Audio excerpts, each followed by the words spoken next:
Green metre होता है ये एक्चुअली में बाई डायरेक्शनल मीटर होता है। आप जिस मीटर को रिप्लेस करते हैं, जो आपके घर में मीटर लगा होता है, वो यूनी डायरेक्शनल मीटर होता है।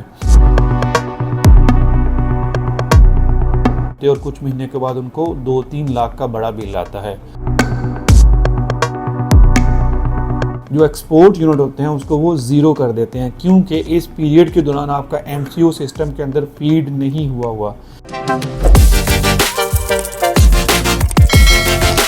Hello everyone, welcome to the knowledge kingdom. This is engineer Mohammad Zahid. अक्सर ऐसा होता है कि आपकी नेट मीटरिंग हुई होती है और आपको कई महीनों तक बिल नहीं आता। फिर जब आपको बिल आता है तो वो अच्छा खासा बड़ा बिल आता है। और मज़े की बात यह है कि जितने यूनिट आपने एक्सपोर्ट किए होते हैं वो यूनिट भी कंसिडर नहीं होते।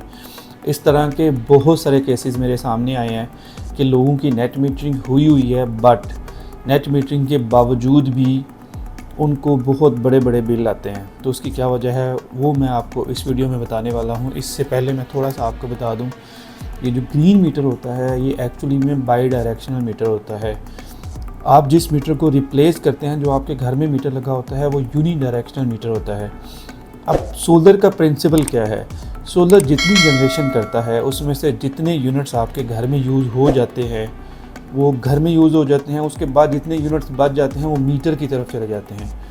अगर तो आपका मीटर यूनी डायरेक्शनल है तो आपका मीटर उसको लोड कंसिडर करेगा और बिल कम आने की बजाय आपको ज़्यादा आएगा। बट अगर आपका ग्रीन मीटर है, बाई डायरेक्शनल मीटर है, तो वो उसको एक्सपोर्ट कंसिडर करेगा। वो रिवर्स में घूमेगा और आपके यूनिट्स ऑटोमेटिकली कम होंगे। वो कैसे कम होते हैं वो मैं आपको बताता हूँ। फॉर एग्ज़ाम्पल, आपका 10 किलोवाट का सिस्टम है, उसकी डेली की जनरेशन 40 यूनिट हैं। इस केस में अगर 20 यूनिट आप इस्तेमाल कर लेते हैं तो 20 यूनिट वो मीटर में रिवर्स वापस चले जाते हैं बाई डायरेक्शनल मीटर में। उन यूनिट्स को आप पीक आवर्स के दौरान यानी रात 11 से लेकर अगले दिन 6 या 7 बजे तक आप यूज़ कर सकते हैं। बट होता क्या है, अब ये सब कुछ होने के बावजूद भी लोगों का ग्रीन मीटर भी लगा होता है, नेट मीटरिंग अनेबल भी होती है, इसके बावजूद उनके एक्सपोर्ट के यूनिट कंसिडर नहीं होते और कुछ महीने के बाद उनको 2-3 लाख का बड़ा बिल आता है। अब होता यह है कि जब भी आप अपना मीटर चेंज करते हैं, जो आपका कन्वेंशनल सिंगल फेज़ या 3 फेज़ मीटर होता है, उसको जब आप कन्वर्ट करते हैं 3 फेज़ में, तो एक फॉर्म होता है जिसको बोलते हैं MCO, मीटर चेंज ऑर्डर। ये फॉर्म एक्चुअली में आपने आरओ ऑफिस में भेजना होता है। जब ये फॉर्म आरओ ऑफिस में जाता है तो आपके मीटर के सारे क्रीडेंशियल चेंज होते हैं। वो जितने भी क्रीडेंशियल्स हैं वो सारे के सारे सॉफ्टवेयर के अंदर अपडेट होते हैं। मतलब ऑनर आप ही हैं। पहले आपका यूनी डायरेक्शनल मीटर था, सॉफ्टवेयर के अंदर सारे क्रीडेंशियल डाले जाते हैं। अब ये ग्रीन मीटर है, बाई डायरेक्शनल मीटर है और उसकी एक्सपोर्ट को अनेबल किया जाता है, तब जाकर आपकी बिलिंग स्टार्ट होती है।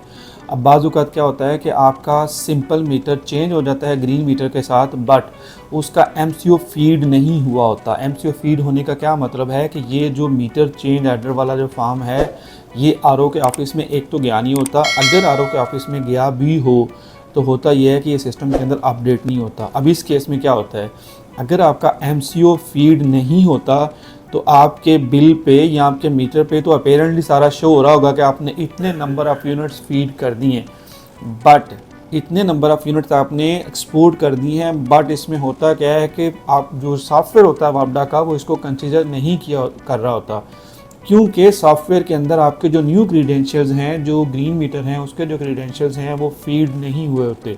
तो फिर होता क्या है कि जब आपको 5-6 महीने के बाद बिल आता है तो वो बिल आता है आपको जस्ट इंपोर्ट यूनिट्स का, जस्ट उन यूनिट्स का जो आपने वापडा से लिए होते हैं। जो एक्सपोर्ट यूनिट होते हैं उसको वो ज़ीरो कर देते हैं, क्योंकि इस पीरियड के दौरान आपका MCO सिस्टम के अंदर फीड नहीं हुआ। तो आपका नुकसान होता है और बड़ा बिल आता है। अब इससे बचने का तरीका ये है कि आपकी जिस बंदे से भी डील हो, जो भी आपका इंस्टॉलर हो, आप ये मेक श्योर करें कि जब तक आपके नेट मीटरिंग का बिल नहीं आ जाता आप उसको फुल पेमेंट ना करें। और उससे बोलें कि इस चीज़ को मेक श्योर करे कि उसने पुराना मीटर वापडा के ऑफिस में जमा करवा दिया है और न्यू मीटर का MCO उसने आरओ ऑफिस में जाके फीड करवाया है। अगर वो ये सारी एक्टिविटी करेगा तो आपको बहुत ज़्यादा बिल नहीं आएगा। आपके जितने यूनिट एक्सपोर्ट हुए हैं वो बैलेंस आउट हो जाएंगे, जो आप ऑफ पीक आवर्स के दौरान यूनिट यूज़ करेंगे। मतलब जितने यूनिट आपके एक्सपोर्ट हुए हैं, वापडा को गए हैं, वो इवेंचुअली में आपको वापस मिल जाएंगे।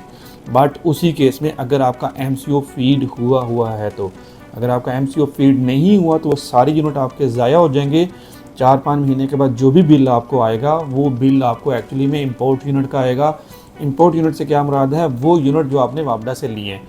सो मेक श्योर करें, अपने इंस्टॉलर को बोलें कि वो जो आपका MCO है वो RO ऑफिस में जाके फीड करवाए, पुराना मीटर उनको वापस करें। ये सारी फॉर्मेलिटीज़ पूरी करें, फिर जाके आपका एक्चुअल सोलर का बिल आएगा, फिर जाके आपको सोलर का फ़ायदा होगा, नेट मीटरिंग, ग्रीन मीटरिंग का, तब जाके आपको फ़ायदा होगा।